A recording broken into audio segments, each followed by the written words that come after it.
ओम सभी को नमस्ते। ओम का उच्चारण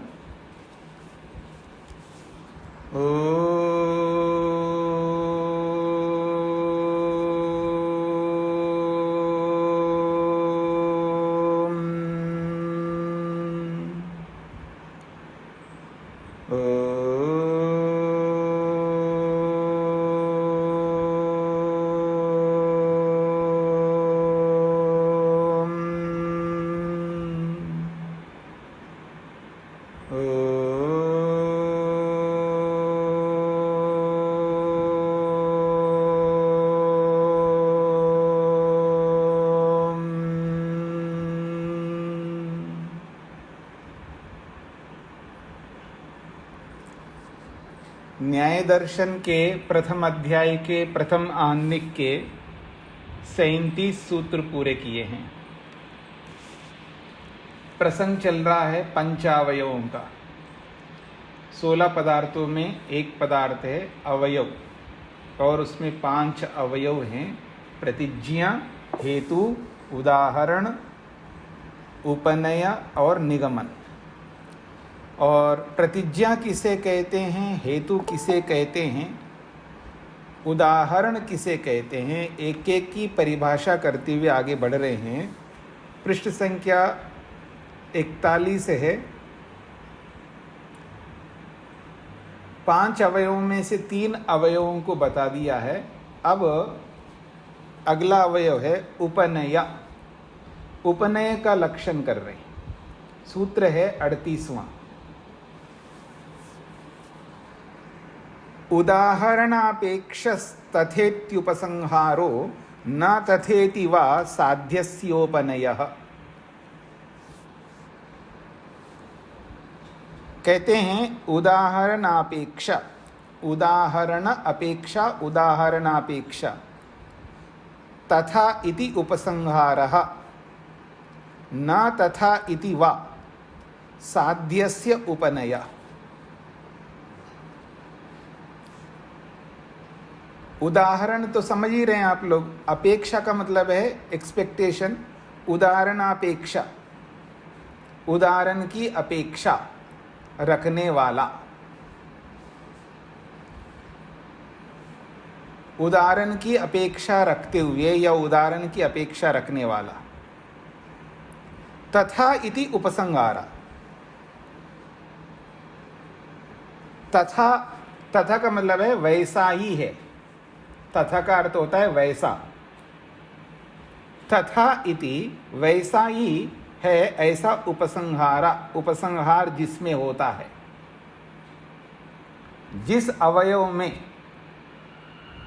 उदाहरण की अपेक्षा रखता हुआ वैसा ही है, ऐसा उपसंहार होता है। उपसंहार का मतलब होता है जब हम किसी को किसी के साथ जोड़ते हैं, किसी को किसी के साथ जोड़ते हैं, तो वो जो जोड़ना है उसको उपसंहार कहते हैं। तो उदाहरण की अपेक्षा रखता हुआ तथा इति उपसंहारा, वैसा ही है ऐसा जोड़ा जा रहा है जिसमें, अथवा ना तथा वैसा नहीं है। इस प्रकार से साध्यस्य उपनया, वो साध्य को सिद्ध करने वाला उपनय कहलाता है।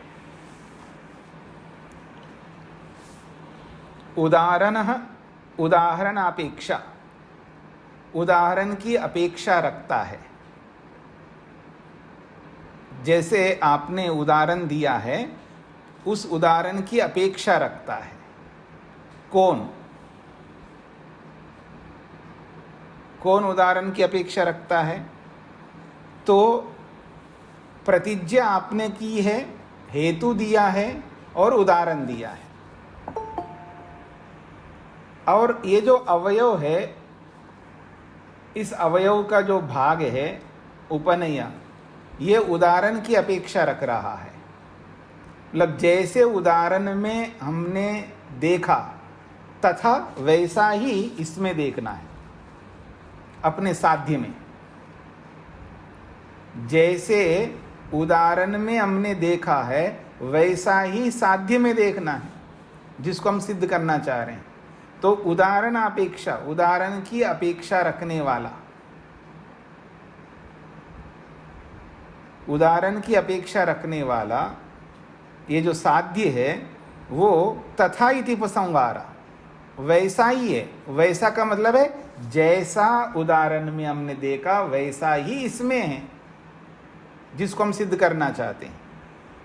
अथवा जैसे उदाहरण में देखा वैसा इसमें नहीं है, क्योंकि उदाहरण दो प्रकार के होते हैं ना, तो इसलिए न तथा कहा है। इस प्रकार से साध्यस्य उपनया, साध्य को सिद्ध करने वाला उपनय कहलाता है। उदाहरण अपेक्षा, उदाहरण की अपेक्षा रखने वाला, अर्थात जो उदाहरण में जो हम देख रहे हैं, जैसे उदाहरण दिया है जैसा गाय है, जैसा गाय है वैसा ही नील गाय है, तो गाय जो है ये उदाहरण है। नील गाय को समझाना है, नील गाय को सिद्ध करना है, वो साध्य है। तो जैसा ये गाय है वैसा ही ये नील गाय है। तो उदाहरण की अपेक्षा रखने वाला ये जो साध्य है, तो वो उसमें क्या कर रहा है, तथा इति उपसंहारा।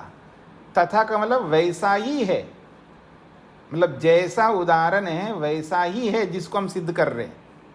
अथवा जैसा उदाहरण है वैसा ये नहीं है साध्य।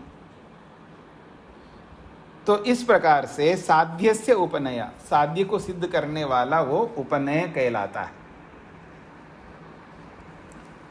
तो देखिए उदाहरणापेक्षा को समझा रहे, यहाँ पर तीन शब्द दिए हैं, उदाहरणापेक्षा या उदाहरण तंत्र या उदाहरण वश।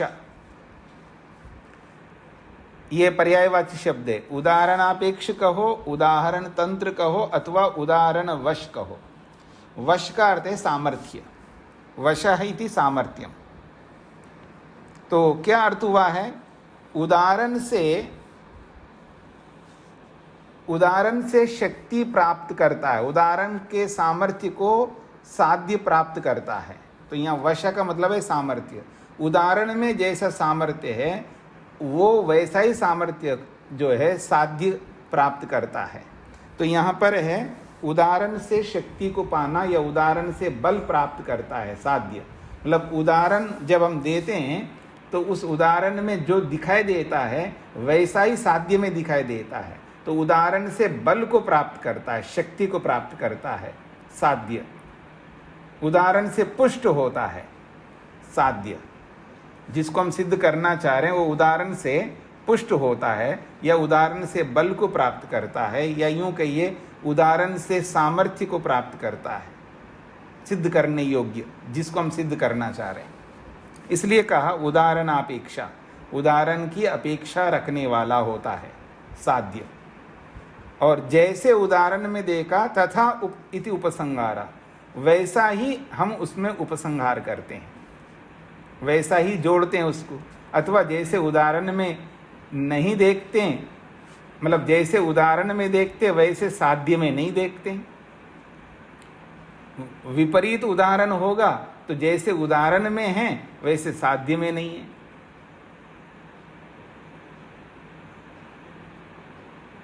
इस प्रकार से साध्यस्य उपनय, वो साध्य का साधन बनता है, उपनय बनता है। तो यहां पर कहा है अपेक्षा शब्द को तंत्र और वश शब्द से खोला है उन्होंने। अपेक्षा को तंत्र कहो या वश कहो एक ही बात है, और वो वश है सामर्थ्य। उदाहरण के सामर्थ्य को प्राप्त करता है ये, जिसको हम सिद्ध करना चाहते हैं वो। तो सूत्रार्थ बन रहा है आपका, उदाहरण की अपेक्षा रखने वाला वैसा ही यह है अथवा वैसा यह नहीं है। इस प्रकार से साध्य का उपसंहार जिसमें हो रहा है उसको उपनय कहते हैं। जिस अवयव में साध्य का उपसंहार हो रहा है उसको उपनय कहते हैं।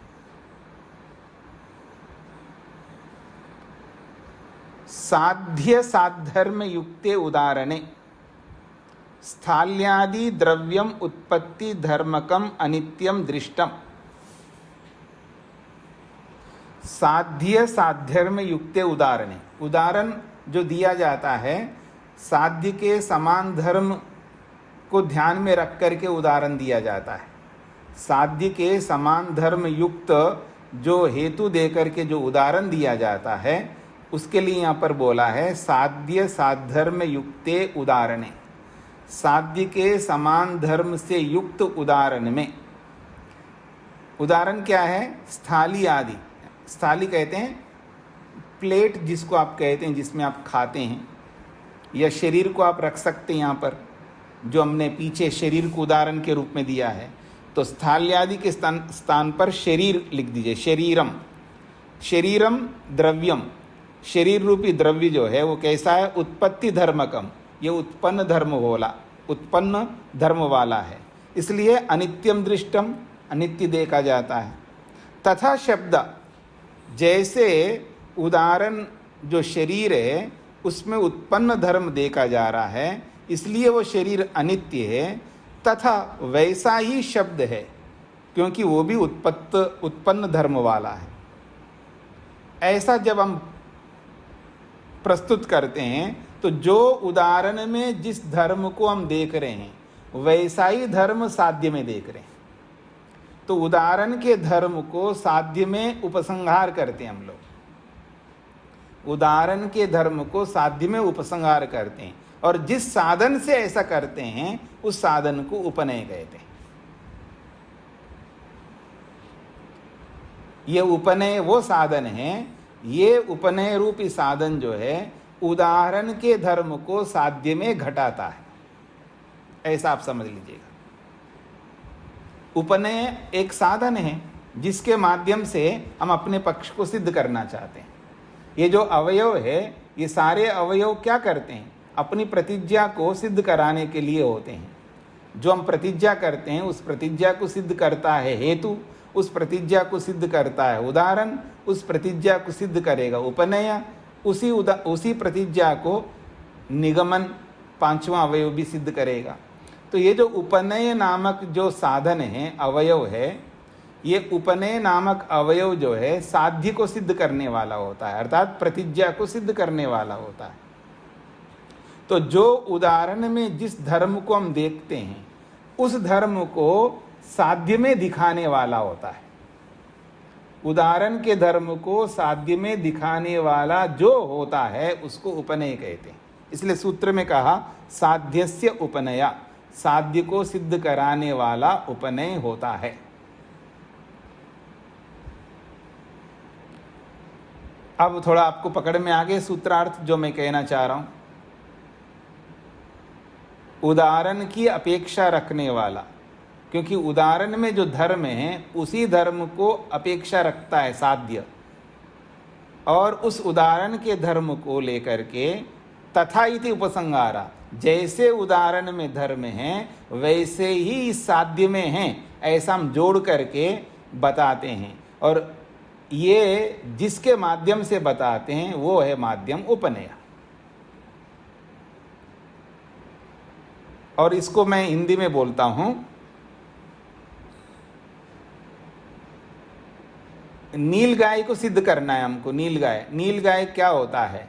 तो हमने कहा जैसे ये गाय होती है वैसे नीलगाय होती है, ये नीलगाय होता है, जो भी आप कह सकते हैं। अब नीलगाय को नहीं समझता व्यक्ति, मतलब देखा नहीं नीलगाय को, सब लोग नहीं देख पाते हैं, सुना हुआ है नीलगाय भी कोई होता है। तो नीलगाय किसको कहते हैं? तो बताने वाले ने कहा है आप गाय को जानते हो? हाँ जानता हूँ। कहाँ देखा है? गौशाला में देखा है। तो जैसे गौशाला में आपने गाय को देखा है, जैसा वो गाय है वैसा ही नीलगाय होता है। तो उदाहरण के उस धर्म को, मतलब जो उदाहरण में हमने गाय के धर्म को देखा है, भाई इसको गाय कहते हैं। जैसे गाय के धर्मों को हमने देखा है वैसे धर्मों को हम अपने साध्य में स्थापित करते हैं। तो उदाहरण के धर्मों की अपेक्षा रखने वाला साध्य होता है। तो उदाहरणापेक्षा। फिर वो कैसे सिद्ध करते हैं? जैसा ये गाय है वैसा ही ये नील गाय है, तो तथा इति उपसंहारा, वैसा ही है ऐसा कह करके हम उपसंहार करते हैं, अर्थात जोड़ते हैं। अथवा जैसा ये उदाहरण है वैसा ये नहीं है ऐसा हम जोड़ते। जैसे हमने कल उदाहरण दिया था आत्मा का, शरीर को सिद्ध करने के लिए उदाहरण दिया था आत्मा, तो जैसा ये आत्मा है वैसा ये शब्द नहीं है, तो उदाहरण की अपेक्षा रख रहा है। जैसा ये उदाहरण है वैसा ये शब्द नहीं है, ये न तथा इसको यहां लेंगे, विपरीत उदाहरण। तो उदाहरण की अपेक्षा रखने वाला वैसा ही है ऐसा जोड़ना या वैसा नहीं है ऐसा जोड़ना, ये जिस साधन से होता है उस साधन को या उस अवयव को उपनय कहते हैं। और ये उपनय साध्यस्य उपनया, साध्य को सिद्ध करने वाला होता है। हाँ जी, अब पकड़ में आ गए सबको? बहुत बता दिया मैंने। किसी को समझ में नहीं आए तो हाथ खड़ा कर सकते हैं। अब इस सूत्र का भाष्य आगे आप पढ़ेंगे। साध्य साध्यर्म युक्ते उदाहरणे, साध्य के समान धर्म से कहे गए उदाहरण में, उदाहरण है आप स्थाली के स्थान में शरीर को जोड़ सकते हो। स्थाल्यादि की जगह शरीर, शरीरम, द्रव्यम, शरीर रूपी द्रव्य कैसा है? उत्पत्ति धर्मकम, ये शरीर उत्पन्न धर्म वाला है, इसलिए अनित्यम दृष्टम, अनित्य देखा जाता है। तथा शब्द, वैसा ही शब्द को हम देख रहे हैं, उत्पत्ति धर्म का शब्द भी उत्पन्न होता है। इति, इस प्रकार से साध्यस्य शब्दस्य उत्पत्ति धर्मकत्वम उपसंह्रियते।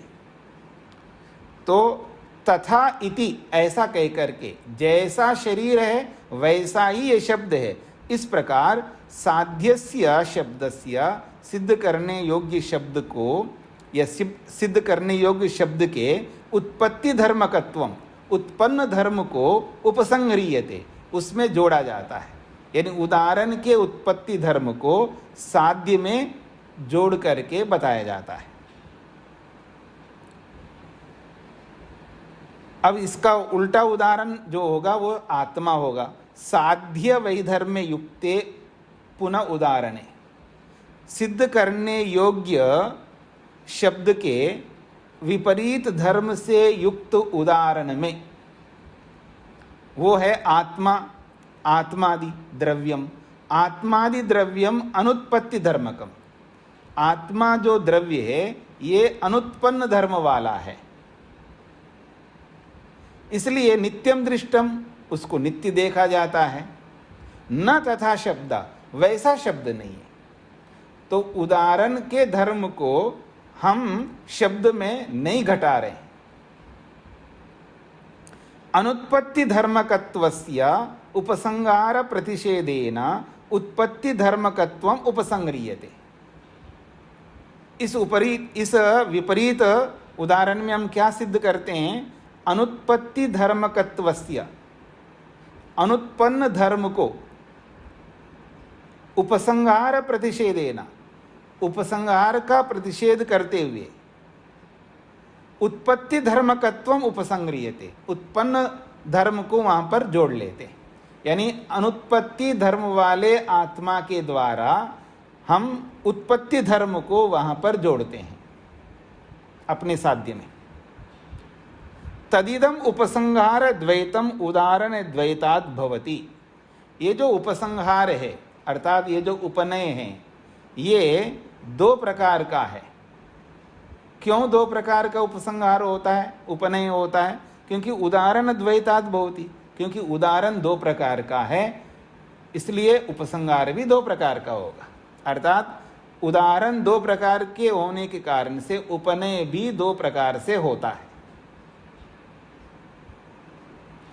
अब आप मेरी ओर देखिएगा, इस पूरे भाष्य को मैं अपने शब्दों में आपको समझाता हूं तो आपको पकड़ में आएगा सरल भाषा में। अब मेरी ओर देखिएगा। हिंदी में दो वाक्य बोलता हूं, जैसा ये है वैसा ये है। देख रहे हैं आप मैंने दोनों हाथों को, देख लीजिएगा अच्छी तरह। जैसा ये है वैसा ही ये है। ये कैसा है? हाथ है। जैसा ये है वैसा ये है।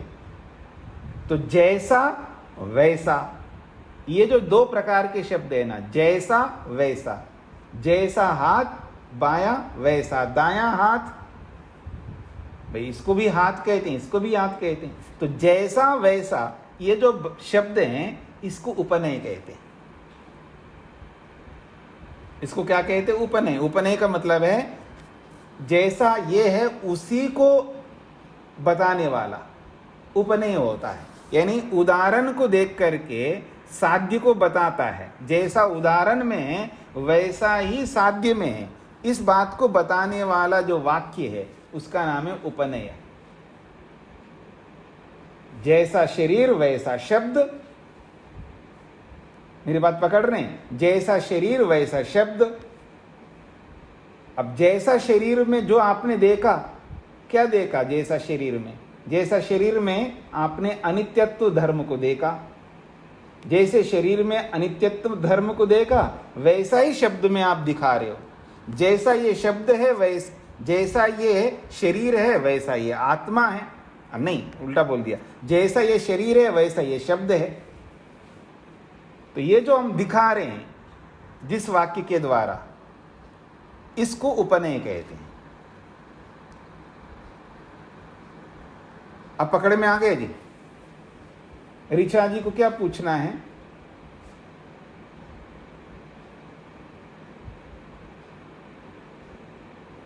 स्वामी जी मैं रचना बोल रही हूँ। हाँ, रचना, रचना जी, ठीक है जी। जी।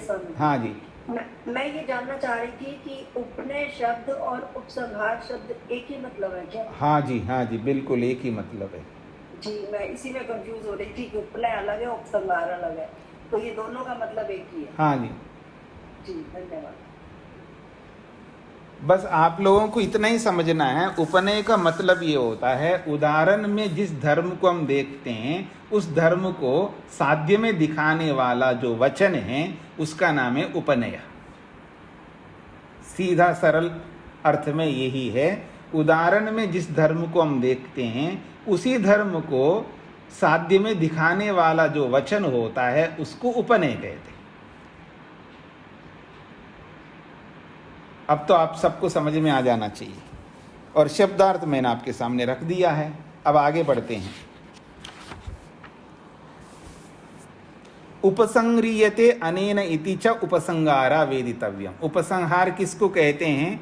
उपसंहार की परिभाषा कर रहे हैं व्याकरण की दृष्टि से। जिस वचन के द्वारा उपसंग्रियते जोड़ा जाता है उसको उपसंहार कहते हैं। जिस वचन के द्वारा उदाहरण के धर्म को साध्य में जोड़ा जाता है। उपसंग्रियते अनेन इति उपसंहारा। अनेन का मतलब है जिसके द्वारा, जिस वचन के द्वारा। ये जो उपनयन है, उपनय है ना, उपनय, उपनय बोलिए, कभी उपनयन नहीं बोलना। उपनय जो है, ये उपनय वो है उपसंग्रियते, ये जोड़ता है। क्या जोड़ता है? उदाहरण के धर्म को साध्य में जोड़ता है। यानी उदाहरण में जैसे धर्म को देखता है वैसे धर्म को साध्य में दिखाता है। उदाहरण के धर्म को साध्य में दिखाने वाले वचन को उपसंहार कहते हैं, उसी को उपनय कहते हैं। और सरल कर दिया मैंने, उदाहरण के धर्म को साध्य में दिखाने वाला, उदाहरण के धर्म को साध्य में दिखाने वाला जो वचन होता है उसको उपसंहार कहते हैं या उसको उपनय कहते हैं। द्विविधस्य पुनर्हेतो द्विविधस्य च उदाहरणस्य उपसंहार द्वैते च समान। अंत में ये स्पष्ट कर दिया, द्विविधस्य पुनः हेतु। हेतु दो प्रकार का होता है। अगर आप कोई आपसे पूछे हेतु दो प्रकार का कैसे होता है, तो आपको उत्तर देना है साध्यर्म वाला हेतु, वैधर्म्य वाला हेतु। समान धर्म वाला हेतु और वैधर्म वाला हेतु। और द्विविधस्य च उदाहरणस्य, और दो प्रकार का उदाहरण होता है, साध्यर्म वाला उदाहरण, वैधर्म वाला उदाहरण।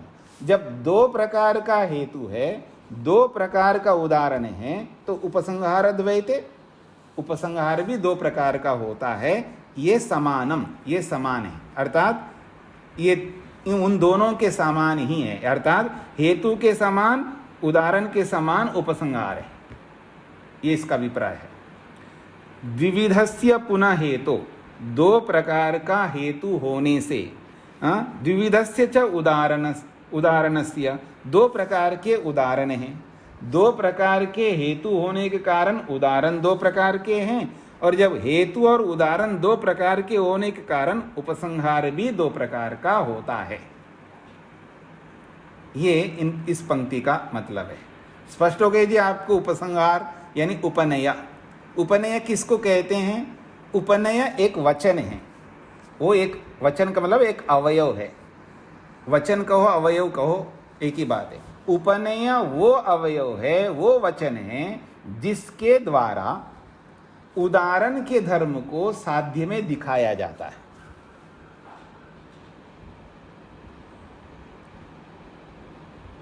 जैसा शरीर है वैसा ही ये शब्द है, ऐसा जो वचन दिखाता है ना, यथा शब्दः यथा शरीरम तथा शब्दः। संस्कृत में अगर मैं बोलूं यथा शरीरम तथा शब्दः, जैसा शरीर है वैसा ही शब्द है।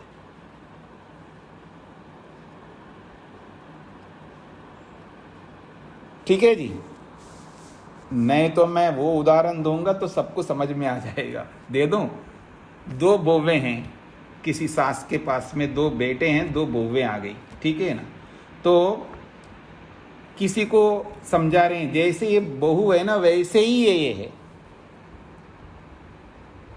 जैसा वो है वैसा ये है। दोनों लड़ने वाली हैं, ये दोनों प्रेम से रहने वाली हैं। साध्यर्म भी है और वैधर्म भी है। हाँ, दोनों दिखाना पड़ेगा ना मेरे को। हाँ, ये बहू सास बहू बहुत अच्छा आपको समझ में आएगा। ठीक है जी? तो अब देखिएगा, जैसा ये बड़ी बहू है वैसे ये छोटी बहू है, समान धर्म दिखाना है।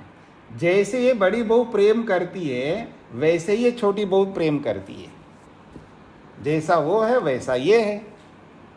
अब वैधर्म दिखा दूं? अब वैधर्म दिखा रहा हूं। जैसे ये बड़ी बहू है वैसे ये छोटी बहू नहीं है, जैसे ये बड़ी बहू है वैसे ये छोटी बहू नहीं है। अब वैधर्म दिखा दिया मैंने। अब आपको लगा लेना बड़ी बहू प्रेम कर रही है तो छोटी बहू प्रेम नहीं करती है, अथवा बड़ी बहू जो है द्वेष करती है तो छोटी बहू नहीं करती है, ऐसा आपको समझ लेना है। तो जैसे बड़ी वाली है वैसे छोटी वाली है।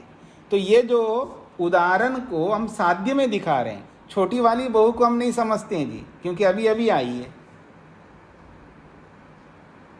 कौन पूछ रहे हैं? ननद पूछ रही है, याद रखना। हाँ, सास की बेटी आई है, अभी दूर से परदेश से आई है। ठीक है जी? अब परदेश से आई बेटी जो है अपनी माँ से पूछ रही है कैसी है आपकी ये छोटी बहू। ठीक है जी? अब वो माँ बोल रही है, यानी सास बोल रही है अपनी बेटी से, उसके लिए सास, बेटी के लिए माँ। अब वो बोल रही है जैसी बड़ी को जानती है ना तू, जैसी ये बड़ी है वैसी ये छोटी, अथवा तू जानती है ना बड़ी को, जैसे बड़ी है वैसी नहीं है। बस हो गया ये आपका उपनय। अब तो समझ में आना चाहिए आपको उपनय क्या होता है। ठीक है जी? तो आगे बढ़ते हैं जी। देखिएगा, 4 अवयव आपके पूरे हो गए जी। 5वां अवयव प्रारंभ हो रहा है जिसका नाम है निगमन। निगमन का लक्षण कर रहे हैं। हेत्वपदेशात् प्रतिज्ञायाः पुनर्वचनम निगमनम। निगमन किसको कहते हैं? कहते हैं हेत्वपदेशात्, हेतु को बताने के पश्चात या हेतु को बताने से, हेतु को बताकर फिर उदाहरण दिया जाता है, फिर उपनय दिया जाता है, फिर उसके बाद प्रतिज्ञायाः पुनर्वचनम, प्रतिज्ञा को दोबारा दोहराते हैं और प्रतिज्ञा को दोबारा दोहराना ही निगमन कहलाता है। एत्वपदेशात, निगमन कब करते हैं जी? हेतु के उपदेश के बाद, अर्थात हेतु को बताने के बाद। एत्वपदेशात का मतलब है हेतु को बताने के बाद, क्योंकि हेतु बताना बहुत मुख्य है। पांचों अवयवों में हेतु जो है बहुत प्रमुख साधन है। प्रतिज्ञा के बाद जब हम हेतु देते हैं, वो हेतु इतना स्ट्रांग, मजबूत होता है, उसी से सब बातें समझ में आ जाती है। हेतु से पता चल जाता है ये सिद्ध करने वाला है हेतु या सिद्ध न करने वाला है। सारा दम जो है ना वो हेतु में होता है। मतलब हेतु जो है बहुत मजबूत रखना पड़ता है, और हेतु बहुत स्ट्रांग आपने दे दिया है, बस मान लो कि आपकी बात सिद्ध हो ही जाएगी। अगर हेतु कमजोर है तो सब फिर आगे के बातें सब कमजोर हो जाएंगी। तो इसलिए कहा जा रहा है हेतु अपदेशात, हेतु अपदेशात, हेतु को बताने के बाद। प्रतिज्ञायाः पुनर्वचनम, प्रतिज्ञा को दोबारा दोहराना, प्रतिज्ञा को ही दोबारा दोहराना, ये निगमन कहलाता है।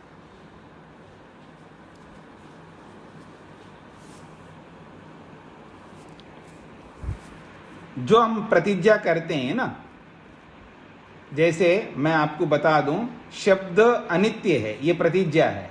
हेतु दिया है उत्पन्न होने से, उदाहरण दिया है शरीर, और उपनय में बताया जैसा शरीर वैसा ही शब्द, ये उपनय होगा। जैसा शरीर वैसा ही शब्द, इसलिए देखिएगा, बस केवल इतना जोड़ते हैं, इसलिए उत्पन्न होने से शब्द अनित्य है। इसलिए उत्पन्न होने से शब्द अनित्य है। तो प्रतिज्ञा को ही दोबारा दोहराया हमने। अंतिम वाक्य में प्रतिज्ञा को ही दोबारा जब दोहराया जाता है, उसी को निगमन कहते हैं। ठीक है जी। अंत में अपनी बात को दोबारा दोहराते हैं। जो हम प्रतिज्ञा करते हैं उसको दोबारा हेतु दे करके, उदाहरण दे करके, उपनय बता करके, अंत में अपनी प्रतिज्ञा को दोबारा दोहरा करके हम सुनिश्चित करते हैं, उसी का नाम है निगमन। तो सूत्रार्थ ये है, हेतु को बताने के पश्चात प्रतिज्ञा को दोबारा दोहराने का नाम निगमन है। साधर्म्य युक्ते वा वैधर्म्य युक्ते वा यथा उदाहरणम उपसंह्रियते। भाष्यकार खोल रहे हैं इसको।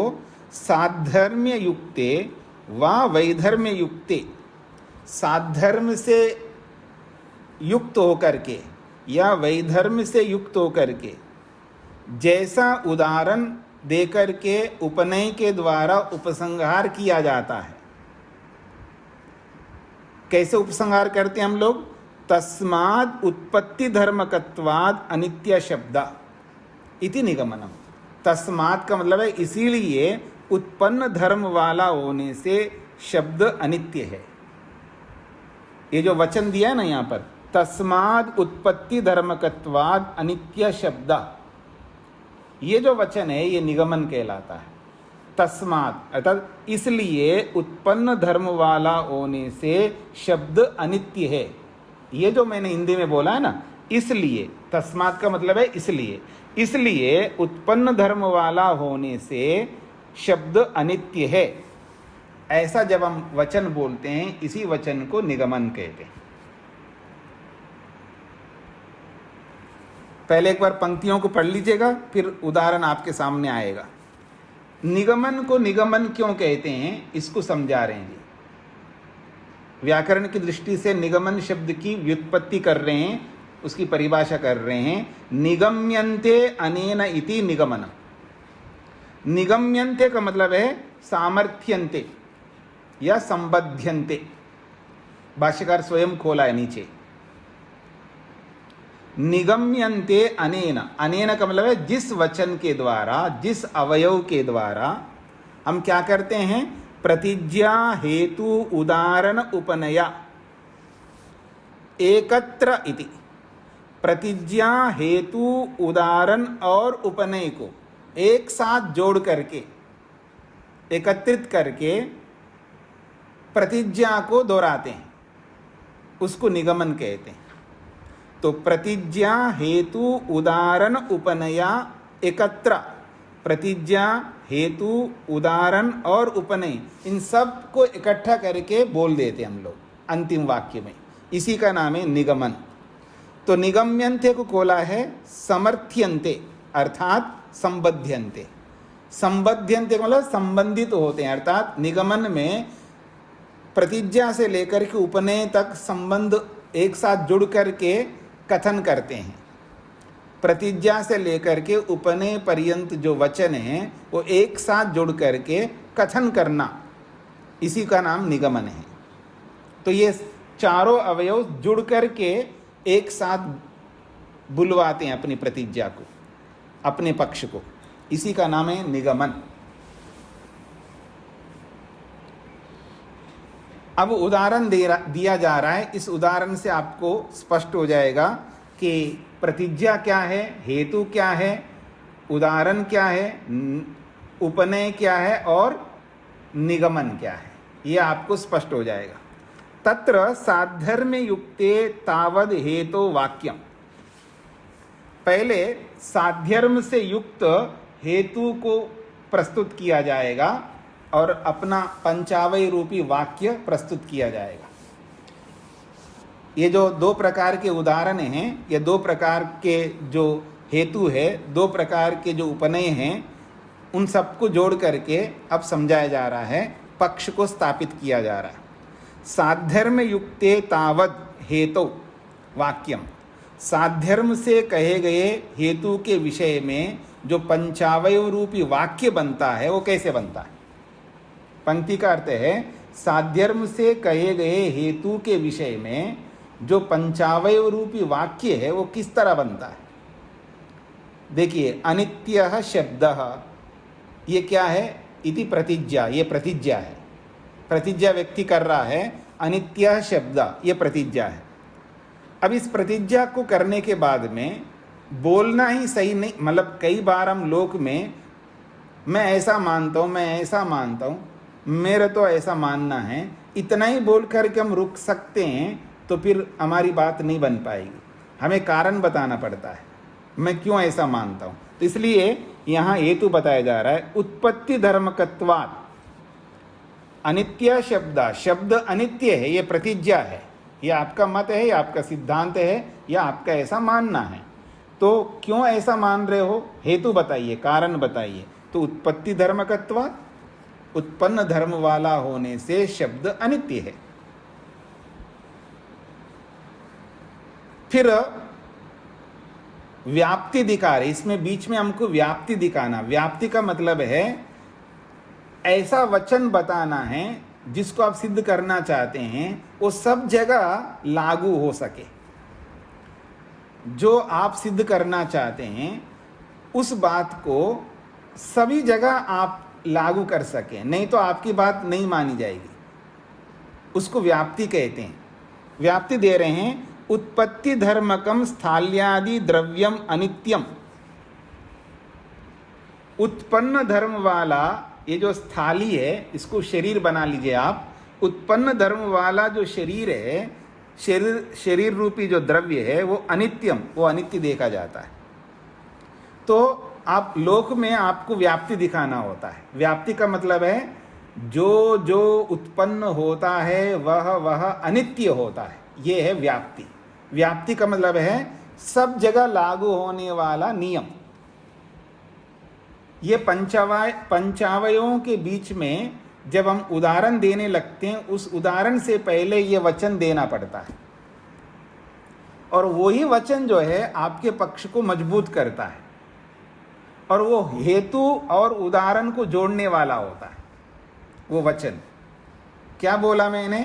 जो जो उत्पन्न होता है वह वह अनित्य होता है। ये जो वचन है इसको व्याप्ति कहते हैं। व्याप्ति का मतलब है सब जगह लागू होने वाला वचन, जिसको आप फार्मूला भी कह सकते हैं। फार्मूला का मतलब ये है ना कि जो जो उत्पन्न होता है वो अनित्य होता है। अब जिसको उत्पन्न होता है आप देखेंगे तो आप जो है आंख मीच करके अनुमान लगा लोगे कि ये सब अनित्य है।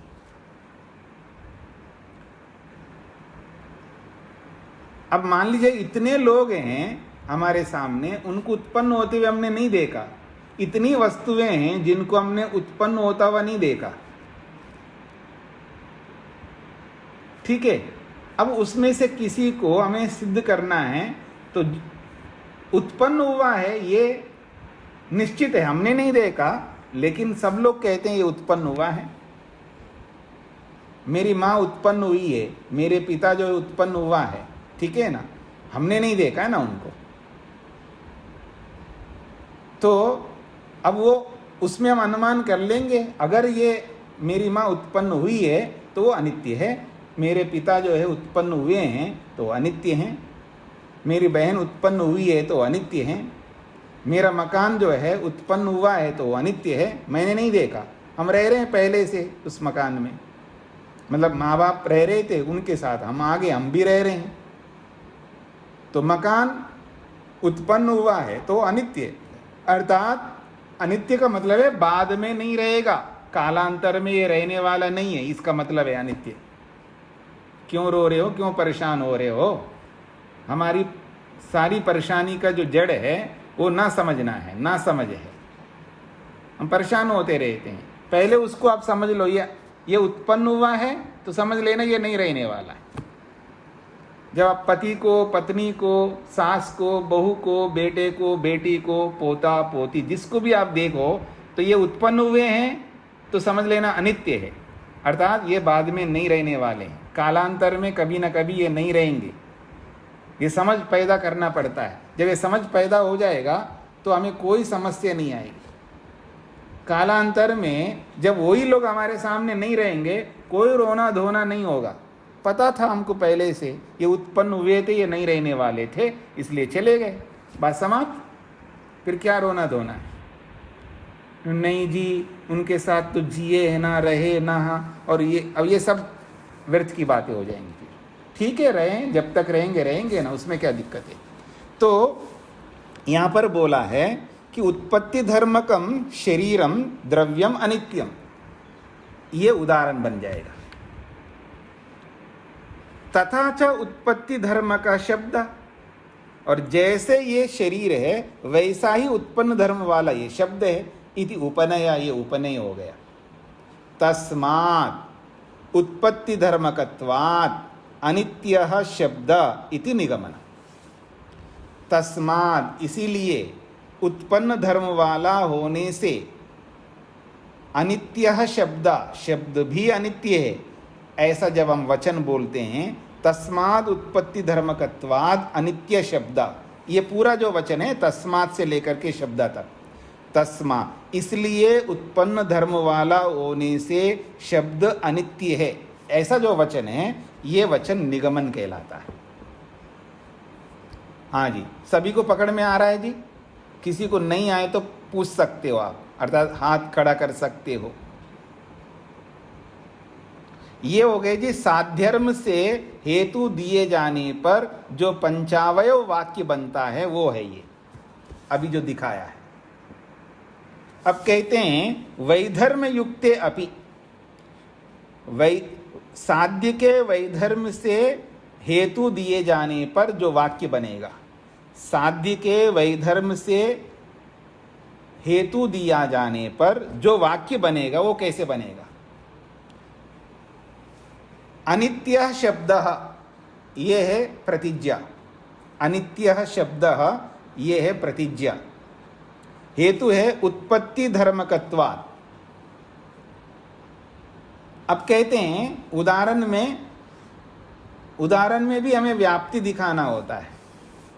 जो जो उत्पन्न नहीं होता है वह नित्य देखा जाता है।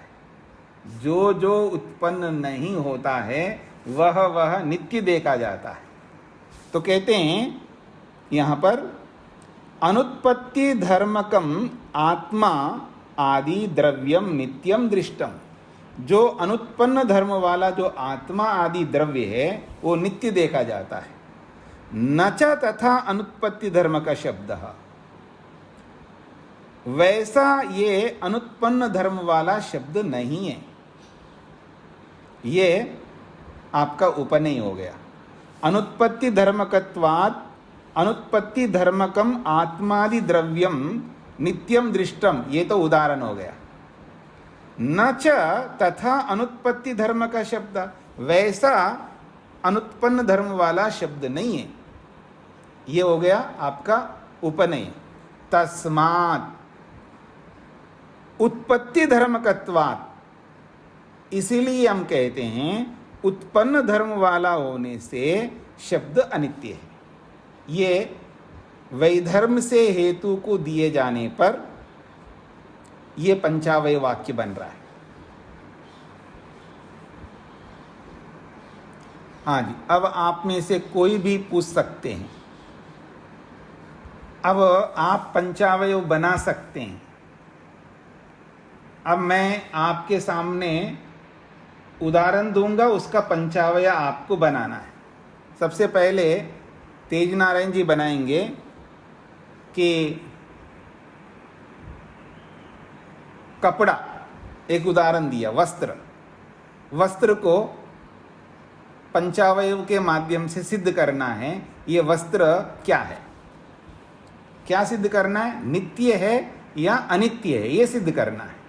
हाँ जी, तेज नारायण जी, सब लोग सुन लीजिएगा जी।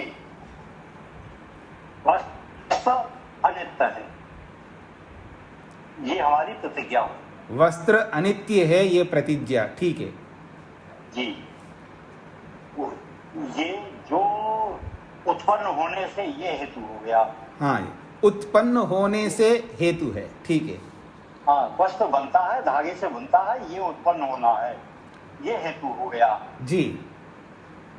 उदाहरण ये है वो व्याप्ति वाला कि जो जो उत्पन्न होता है वो नष्ट होता है, नष्ट होने वाला अनित्य होता है जी जी। अब इन तीनों को नहीं, पहले ये तो व्याप्ति दिखाए, उदाहरण बोलिए जी। उदाहरण कुछ भी बोलिए, मत सोचिए, कुछ भी सरल, कोई भी बोल जी दीजिए। जी। हम जैसे कोई पौधा लगाते हैं। नहीं, ऐसा मत जाइए, ऐसा नहीं जाइए, ऐसा मत जाइए। घड़ा बोल दो जी, घड़ा बोल दो जी जी। मोबाइल बोल दो, जो आपके जी, सामने जी, दिख रहा है ना, कोई भी वस्तु रख दो ना। जी जी जी जी जी जी जी। घड़ा है, घड़ा है, वो भी उत्पन्न होता है, तो वो भी अनित्य है। घड़ा भी उत्पन्न होता है, वो भी अनित्य है, तो घड़ा हमारा उदाहरण हो गया जी। अब घड़े में जो धर्म है अनित्य का, और वही हमारे जो हमने साध्य बनाया है वस्तु को, उससे जोड़कर ये हमारा उपनय हो गया। अब वो जोड़िए, कैसे जोड़ते हैं, जोड़िए। जी जी। जो जो अनित्य होता है, नहीं, जाति यहाँ पर लगेगी। नहीं, जो जो अनित्य होता है, सॉरी, जो जो नष्ट होता है, नहीं, जो जो उत्पन्न होता है वो नष्ट हो जाता है। देखिए, उपनय में हमको बहुत सरल वाक्य बोलना, जैसा घड़ा वैसा ही वस्त्र, ये उपनय। जी जी जी जी। जैसा घड़ा वैसा ही वस्त्र, ये उपनय होगा जी। अब निगमन करिए। जी। इसलिए उत्पन्न होने से वस्त्र अनित्य है जी। अब मैं आपके पंचावयों को दोहराता हूं। तेज नारायण जी का पंचावय वाक्य है, वस्त्र अनित्य है, ये प्रतिज्ञा है। उत्पन्न होने से वस्त्र अनित्य है, ये हेतु है। उत्पन्न होने से वस्त्र अनित्य है, ये प्रतिज्ञा है। क्यों अनित्य है? उत्पन्न होने से, ये हेतु है। उदाहरण क्या है? घड़ा। तो अब इस घड़े में व्याप्ति नियम बताएंगे। जो जो उत्पन्न होता है वो अनित्य होता है। जैसे ये घड़ा है, घड़ा भी उत्पन्न होता है इसलिए अनित्य है। तो अब उपनय करेंगे। जैसा ये घड़ा है वैसा ही ये वस्त्र है। जैसा ये घड़ा है वैसा ही ये वस्त्र है। ये उपनय है। निगमन क्या है? इसीलिए उत्पन्न होने से वस्त्र अनित्य है। ये निगमन है। अब मैं दूसरा वैधर्म से हेतु देना है। सारी बातें यही आएंगी, बस उदाहरण जो है बदल जाएगा। रेणु जी बताएंगी लैपटॉप को सिद्ध करना है। वैधर्म से लैपटॉप अनित्य है। अनित्य है। हाँ। ये मेरी प्रतिज्ञा होगी जी। अब हेतु देना है उत्पन्न होने से। हाँ जी। उत्पन्न होने से उदाहरण वैधर्म से देना है उदाहरण। आत्मा। हाँ आप आत्मा को छोड़िए, प्लास्टिक बोल दीजिएगा, कोई बात नहीं। जैसे एक मोटे तौर पर आप आत्मा की जगह प्लास्टिक बोल दीजिएगा। प्लास्टिक मुझे प्लास्टिक तो नष्ट होता है। अच्छा। लेकिन आजकल कहते हैं नष्ट नहीं होता, इसलिए बोल रहा हूँ मैं। हाँ जी, ठीक है। मतलब एक अब उसको विस्तार से हम नहीं लेंगे, मतलब यूं कम लीजिए प्लास्टिक नष्ट नहीं होता है, ऐसा एक प्रकार ले लीजिएगा, ऐसा मान करके चलिएगा। हाँ, उदाहरण जैसे कि प्लास्टिक। हाँ जी, जो कि जैसे कि प्लास्टिक, अब इसका मुझे उपनय देना। हाँ जी, उपनय देना। जैसा प्लास्टिक वैसा लैपटॉप नहीं है। नहीं है, जैसा प्लास्टिक वैसा लैपटॉप नहीं है। हाँ, क्योंकि बस इतना ही बोलना उपनयन में, जैसा ये प्लास्टिक है वैसा लैपटॉप नहीं है, ये उपनय हो गया। इसलिए उत्पन्न होने से लैपटॉप अनित्य है। लेकिन ये मैंने स्पष्ट तो किया ही नहीं स्वामी जी की अनित्य देखा जाने से। नहीं, देखिए उसमें ये देखना है, आपको ये बोलना है कि प्लास्टिक उत्पन्न होता, प्लास्टिक नष्ट नहीं होता है, ये बताना है। हाँ, ये बात बतानी है ना। हाँ, प्लास्टिक जैसे प्लास्टिक नष्ट नहीं होता है, वैसा ये लैपटॉप नहीं है। लैपटॉप नहीं। हाँ जी, उदाहरण में बताना पड़ेगा। जैसा कि प्लास्टिक जो कि नष्ट नहीं होता है वैसा ये लैपटॉप नहीं है जी। इसलिए नष्ट नहीं होने वाला गुण लैपटॉप में नहीं, इसमें ऐसा बोलना है। इसीलिए ये लैपटॉप जो है उत्पन्न होने से अनित्य है। अच्छा, थोड़ा आपको ये उदाहरण आप आत्मा को रख दीजिएगा, आपको समझ में आ जाएगा फिर। हाँ, आत्मा तो ये ना स्वामी जी के आत्मा नित्य है जी, क्योंकि अनुत्पत्ति धर्म वाला होने से जी, वैसा ये लैपटॉप नहीं है जी। इसीलिए उत्पन्न होने से लैपटॉप होने से ये लैपटॉप अनित्य है। चलिए प्लास्टिक की जगह आत्मा को रखिए, सब ठीक है, हो गया। लैपटॉप अनित्य है, ये प्रतिज्ञा है। उत्पन्न होने से ये हेतु है। उदाहरण आत्मा है। जैसा आत्मा उत्पन्न नहीं होता है वैसा लैपटॉप नहीं है। ठीक है ना, ये हमने वैधर्म दिखाना है। जैसा आत्मा उत्पन्न नहीं होता है वैसा लैपटॉप नहीं है, इसलिए उत्पन्न होने से लैपटॉप अनित्य है। ये निगमन हो गया। तो एक एक वाक्य में आप बोलेंगे तो लैपटॉप अनित्य है, प्रतिज्ञा, उत्पन्न होने से हेतु, उदाहरण आत्मा, जैसा आत्मा वैसा लैपटॉप नहीं है, ये उपनय, और निगमन है इसीलिए उत्पन्न होने से लैपटॉप अनित्य है, ये निगमन है। हो गया जी सबके सामने साध्यर्म वैधर्म। अब साध्यर्म से ही एक अलग उदाहरण आप दे सकते हैं। मैं बोलता हूँ पुत्र। हाँ, कौन बोलेंगे? अल्पना जी ने हाथ खड़ा किया जी। नमस्ते स्वामी जी। हाँ जी, साध्यर्म से आपको पुत्र को नष्ट करना है, अनित्य सिद्ध करना है जी। हाँ जी, हाँ जी स्वामी जी, मुझे कुछ पूछना भी था। हाँ, पहले आप ये बता दीजिए फिर पूछिएगा। हाँ जी, इसमें प्रतिज्ञा होगी पुत्र अनित्य है जी इसका हेतु होगा उत्पत्ति धर्म वाला होने से। जी व्याप्ति नियम बनेगा, जो जो वस्तु उत्पन्न होती है वो अनित्य होती है जी। उदाहरण हो गया, इसमें साधर्म्य का उदाहरण हो गया, जैसे घट पट कुछ भी ले सकते हैं। हाँ, एक चीज ले लीजिएगा। जैसे घड़ा जी। फिर इसमें उपनय बनेगा, जैसा घड़ा है वैसा ही पुत्र है जी। फिर इसमें उद्गमन होगा, उत्पत्ति धर्म वाला होने से पुत्र अनित्य। जी, तो ये हो गया आपका पंचावय वाक्य। पुत्र अनित्य है, ये प्रतिज्ञा है। उत्पन्न होने से ये हेतु है। और उदाहरण दिया है इन्होंने घड़ा, जैसा घड़ा उत्पन्न होता है वैसा ही पुत्र उत्पन्न होता है।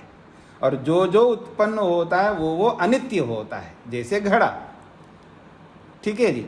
और जैसा घड़ा वैसा ही पुत्र है, ये उपनय। इसीलिए ये शब्द भी बोल देना है आपको, अच्छा रहेगा। इसलिए उत्पन्न होने से पुत्र अनित्य है, यह निगमन हो गया।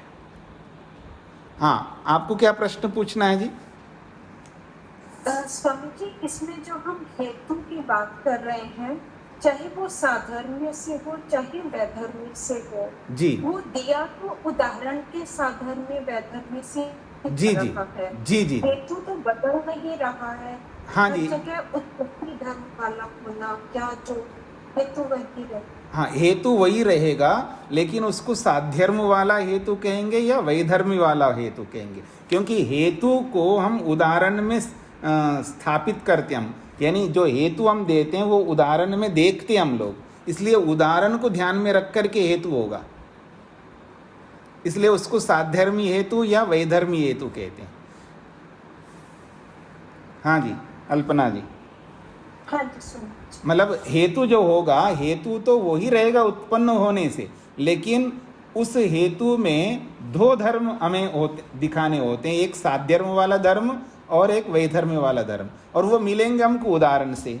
इसलिए उदाहरण को ध्यान में रख करके ही वो हेतु माना जाएगा, साध्यर्म वाला हेतु या वैधर्म वाला हेतु। समान धर्म वाला हेतु, हेतु तो उत्पन्न होना ही है, लेकिन वो हेतु कैसा है? समान धर्म को दिखाने वाला हेतु। और वो हेतु कैसा रहेगा? वैधर्म को दिखाने वाला हेतु।